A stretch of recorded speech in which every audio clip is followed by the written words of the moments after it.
अस्सलाम वालेकुम व्यूअर्स, मेरी नज़रों के सामने से एक वीडियो गुजरी है जिसमें एक शख्स ये कहता नज़र आ रहा है कि ये टैबलेट बिल्कुल ठीक नहीं है और वो ये कह रहा है कि ये अजीब सा टैबलेट है जिसमें ये मेंशन ही नहीं हो रहा कि इनोमिनेटर कितनी तादाद में मेल गिन रहा है ब्लॉक में, कितनी तादाद में फ़ीमेल गिन रहा है। तो मैं आपको आज की इस वीडियो में बताऊँगा कि शुमार कनिंदा किस तरह चेक कर सकता है कि उसने ब्लॉक में कितने मर्द और कितनी औरतों को गिना है। व्यूअर्स, अगर आप मेरे इस चैनल पर नए हैं तो चैनल को ज़रूर सब्सक्राइब कर लीजिएगा, बेल आइकन को ज़रूर दबाइएगा, अपनी कीमती राय का ज़रूर आपने इजहार करना है और मेरी इस छोटी सी वीडियो इसको आखिरी वक्त तक देखना हरगिज़ मत भूलिएगा। सबसे पहले तो क्या करेंगे, आप इनोमिनेशन पर चले जाएंगे। जब आप इनोमिनेशन पर जाएंगे तो आपकी ये इनोमिनेशन साइट ओपन हो रही होगी और उसके बाद ये आपको 3 डॉट नज़र आ रहा है कोने पर, आपने क्या करना है, इसे क्लिक करना है।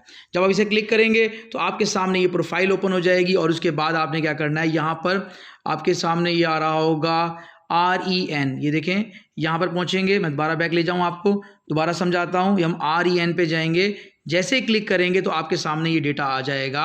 इस पर मेंशन हो रहा होगा कि इमारतें हैं, घराने हैं, मर्द हैं, औरतें हैं, ख्वाजा सलाहें टोटल हैं। ये देखें, मैं सुपरवाइज़र हूँ तो मैंने यहाँ पर मुख्तलिफ घराने किए हुए हैं, तो इसमें अफराद की तादाद आ रही है कि कितने मर्द हैं और कितनी औरतें हैं। तो ये सारा का सारा डेटा आपके सामने आ जाएगा इंशाल्लाह ताला। और बाकी ये है कि आप ओवरऑल अपने तमाम ब्लॉक का टोटल भी करके ये गिन सकते हैं कि आपने जो आपको 2 ब्लॉक मिले हैं उसमें आपने कितने मर्द और कितनी औरतों को गिना है। तो यकीनन मेरी ये वीडियो आपके लिए फ़ायदेमंद होगी। जज़ाकल्लाह।